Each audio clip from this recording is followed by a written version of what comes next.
congestion pricing takes effect in less than 2 hours. Getting around on the subway won't be so easy. There are a lot of subway service disruptions throughout the weekend you can look out for on the 4, 5, and 6 lines. 4 trains are not running in Brooklyn, and 5 trains aren't running between Brooklyn Bridge City Hall and Bowling Green. On the A, C, and E line, C trains aren't running at all, and A trains aren't running between 125th Street and West 4th Street. Other lines with disruptions include the D and R trains. So much for the full list. Go to the MTA's website. Not easy getting around the city on mass transit this weekend, and you may want to be in the train because it was a cold and blustery start. Yes. You don't want to walk around, Audrey, and some snow is on the way, too. That's true, and if you are going to be walking around, you want to be bundled up, Richard, because it was cold across the tri-state area today. High temperatures were hovering near the freezing mark across the region. Right now, we're below freezing, and many spots like Bridgeport checking in at 29 degrees, same thing in Islip, the city, as well as Newark, and down the shore in Belmont, we have a reading of 26 degrees.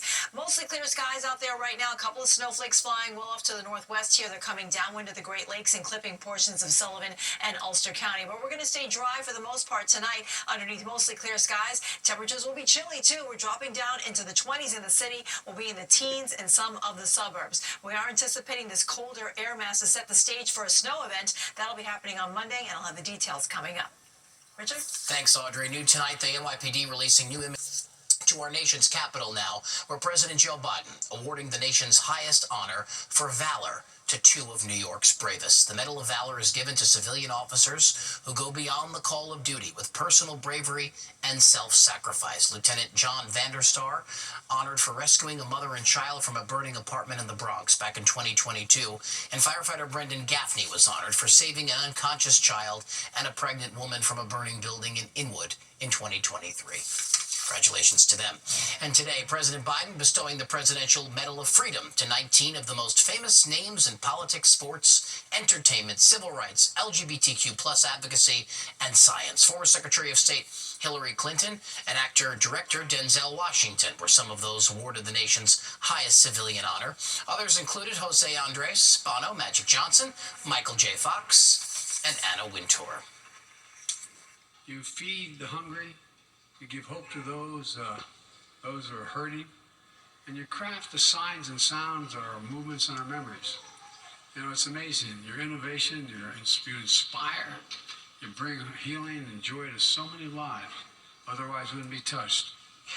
You answer the call to serve and led others to do the same thing. The president also saying the recipients have made exceptional contributions to the United States and the world. Future engineers showing off their skills today. High school students from around the state getting to test out their own robots. And wait till you see what they did. Fox 5's Meredith Gorman takes us to East Elmhurst. Saturday was a special day for high schoolers around the region who came to Vaughn College of Aeronautics and Technology to compete in the VEX robotics competition. Every team, which is made up of students, has to build their own robot, and then they put them to the test. This year's game is called High Stakes, and the main objective is to have the robots be able to pick up these donut-shaped rings from the floor and then score it onto poles, so we call them stakes. And Vex is a scoring system game, so each different actions awards different amount of points, and they are basically competing to see which team can score the highest amount of points. And a lot of teamwork goes into building these robots to get them competition ready. It took a couple of months, and it took a lot of different teams, and maybe like 20 people dedicated to different parts of the robots and different aspects of building.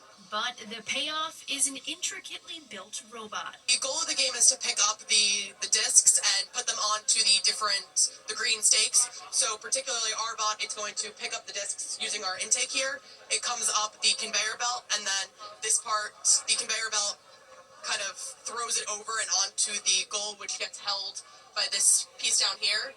And then the other aspect of the game is to climb on that big tower in the middle, which is done through this piece here. This part here would latch on and basically pull itself up.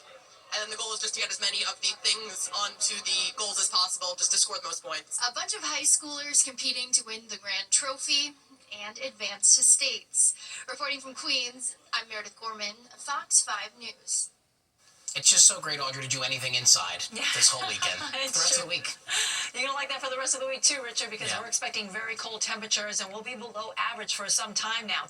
That was the case today with our high of 33 degrees. We reached that at about 2:30 earlier this afternoon. This temperature, the low temperature of the day is our current reading at 29, and the record high in the state, 66 degrees. That was set back in 1950. So we are expecting it to stay dry for the rest of the weekend. It'll still be blustery too with our wind gusts up to 30 miles per hour. Temperatures will continue to drop, and that means the afternoon highs will continue to be lower and lower each day as we go into the following week here.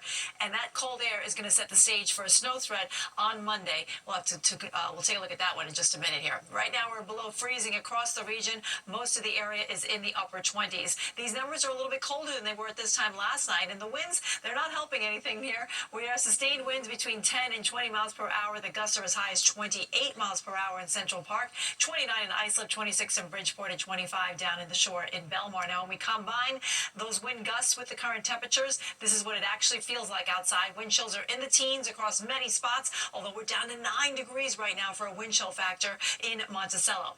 All right, look at the radar. Things have been quiet today. We had a couple of snowflakes flying across Sullivan and Ulster County. Those are part of the lake effect snow showers that are coming downwind of the Great Lakes. For the most part, we've been mainly clear across the region. A couple of clouds decorating the sky. That's about it. On the wider scope here, we're seeing high pressure coming in from the west. That's going to keep us dry for Sunday as well. But glaring here on the middle part of the country is a storm system that's developing right now. It's bringing snow across Nebraska over towards Iowa and heading over towards Missouri. It's also going to produce some significant icing across this area here right into the Tennessee Valley, and this low will make its way towards the northeast as we go into very late tomorrow night, moving in towards Monday morning. So here it plays out in our future cast. We're going to watch this kind of develop over the next 24 hours. You can see it kind of blossoming and producing significant snowfall in parts of the Ohio Valley, icing from the Tennessee Valley down towards the mid-Atlantic, and we can see snow creeping its way into the tri-state area, and it will be arriving close to, let's say, after midnight tomorrow night, and will last through the day on Monday. For today, though, we're going with a high, or rather a low, of 26 degrees. It'll be cold all across the region. Tomorrow's high only 34, but factor in that gusty wind at 25 miles per hour. It will feel more like 24 throughout the day. So even though it'll be sunny, it will feel very cold outside. Watch out for snow on Monday. We could see several inches across the tri-state area, especially south of the city, more likely in central and southern New Jersey. And then we'll dry it out for Tuesday through Friday. We'll have plenty of sunshine, but that's not going to help warm things up. Temperatures will be below freezing for Tuesday, Wednesday, and Thursday, with our next threat of snow this time next weekend. Richard, over to you. And the first day for kids to go back to school, we get snow. Just what they want. Yes, they're going to love that. Yeah, thanks, Audrey. Well, a suspicious-looking H inside a new logo in one of the wealthiest areas of the country. So do you agree that this Westchester County logo is a branding fail? Does it remind you of a popular dating app instead? We're taking those questions to the streets.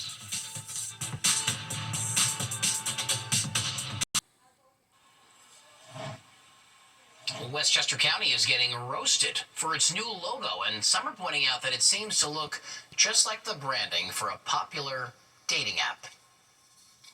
Westchester County, a county where homeowners write some of the largest property tax checks in the country, just unveiled a new look for the new year. That's a 6 out of 10 right there. Nothing more than a 6 out of 10. This is the new Westchester County logo, unveiled last week by now former county executive George Latimer's team.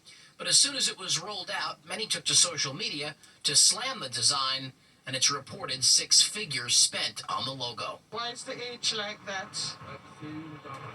That thing there on the H, it will fool people to think that the C is a G. Some comparing it to the logo of the dating app Hinge. One user online writing, "This is so bad it's made me care about something I didn't think I cared about." Another said, "As a graphic designer and decades-long Westchester resident, I have to agree, it's a poor logo that's outdated before it's out of the gate. Sigh." Someone even claimed it was stolen from a local radio station. I don't like it at all. Why? I don't know, it's like too simple. I don't know, Winchester is a big county, just gotta be something, more. When the people look at it, gotta be more impressed. In a statement to Fox 5, county spokeswoman Catherine Chaffee defended the design, calling the rebranding an exciting new chapter for Westchester County, and says that they did engage with the public numerous times. Chaffee saying in part, quote, "After thorough review and voting, this logo was selected. We are proud of it as it embodies many elements that make Westchester County unique. It is important to note that the previous logo, over 20 years old, no longer aligned with the evolving needs of our community or the functionality required for the county's webpage. For me, it looks nice anyway. No, there's nothing wrong with that. Not feeling this, no. So do you think this new logo is lame, too close to Hinge, or do you kind of like the new look? Let us know. Send me a tweet on X. You can tweet me at Richard G. Fox 5. I look forward to hearing from you. The countdown is almost over. Congestion pricing goes into effect when the clock strikes midnight. We are live from the tolling zone with more on how drivers feel about the additional fee.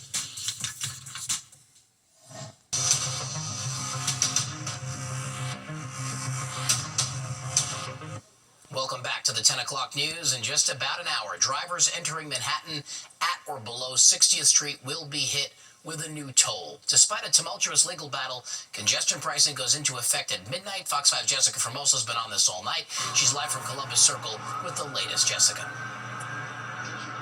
Richard, that is right. And believe it or not, drivers still don't know if they're going to be driving into the city anymore because, like you said, at 12:01, if you are coming in and driving below 60th Street, you're going to have to pay a toll of $9. Now, listen, just last night, New Jersey trying to stop congestion pricing in a last-minute challenge. New Jersey tried to block it by suing the MTA on the grounds that air quality studies were not comprehensive enough, citing health concerns for New Jersey residents. The judge did order the MTA and the Federal Highway Administration to provide specifics about how they will address the added pollution and traffic in New Jersey. But after hours of deliberation, the judge ruled that congestion pricing would not be stopped or paused. The attorney for NJ appealing the judge's ruling. However, as of right now, congestion pricing is moving forward at midnight. It is a controversial plan. MTA officials say it's been in the works for years. It was supposed to be implemented in the summer,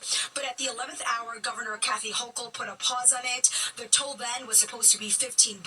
That fee now reduced to $9, but yet drivers upset that they have to pay to navigate in the city. That is too much. I'm from New Jersey. I probably won't be coming over here too much because of the tolls. Yeah, can't afford them no more. Plus the gas. Oh yeah, it's ridiculous. It doesn't matter if I'm ready or not. I have to. Are you upset? Are you like just giving up? I'm upset, but I have no choice. What am I gonna do? What am I gonna do? I have nothing to do because it is the city rules. I bound to maintain the rules. Now, President-elect Donald Trump has vowed to kill congestion pricing when he takes office, which would just be in a few days on January 20th. He will be sworn in, but it's unclear what will happen. I mean, he has said that, this will not attract visitors or business here in Manhattan, and that's something he's not in favor of. So, Richard, we're going to have to wait and see what happens after January 20th, if President-elect Trump will kill this or not, if he has the authority to do so. These are a lot of questions that we have, not many answers at this point. What we do know, though, is that at 12:01, going below 60th Street, like I keep saying, you're going to pay $9. That's all I have from Columbus Circle. I'm Jessica Formoso, Fox 5 News. Richard? We go forth with it. Jessica, thank you. And you can stay up to date on congestion pricing and other news with the Fox Local app on your phone. Just scan the QR code to watch our live newscasts and more wherever you are. Download the free Fox Local app right now. The NYPD are looking for a billboard battle brewing on Long Island, and as Fox 5's Jody Goldberg shows us, it all has to do with an ongoing debate over who owns the land these massive structures are sitting on. It's a battle over the billboards, or what Shinnecock Nation calls its monuments. Two of them standing 61 feet tall on both sides of Sunrise Highway in Hampton Bays. This is basically the gateway to the Shinnecock territory as far as we're concerned. Drive by and you'll see the time and temperature, along with cycling ads front and center. Lance Gumbs, vice chair of Shinnecock Indian Nation, calls those the main revenue stream for the federally recognized tribe. But the case over who controls the land the monuments sit on has been in and out of the court since their inception more than 5 years ago. The state stands by a December court ruling that they can't have these structures. Shinnecock Nation believes otherwise, citing this letter they received today stating the land is within the nation's aboriginal territory. This morning we received correspondence from the Department of Interior confirming what we've always known, that this land is tribal land. The tribe, for their part, says the state and the town of Southampton have tried to thwart economic endeavors. First cigarettes, then signs, and now a gas station. This travel plaza sits adjacent to the signs. It's their next project. The tribe says they're trying to follow federal regulations, but the town of Southampton has their reservations. We've been working with Nation for a number of years now to try to see what we can do here. The area is surrounded by residential development. We have concerns. We've received a lot of complaints, concerns from the residential area. Concerns include a buffer and an access point from Sunrise Highway. Shinnecock Nation says that's already part of the plan, and they plan to move forward. The situation out here has always been with the Shinnecock Nation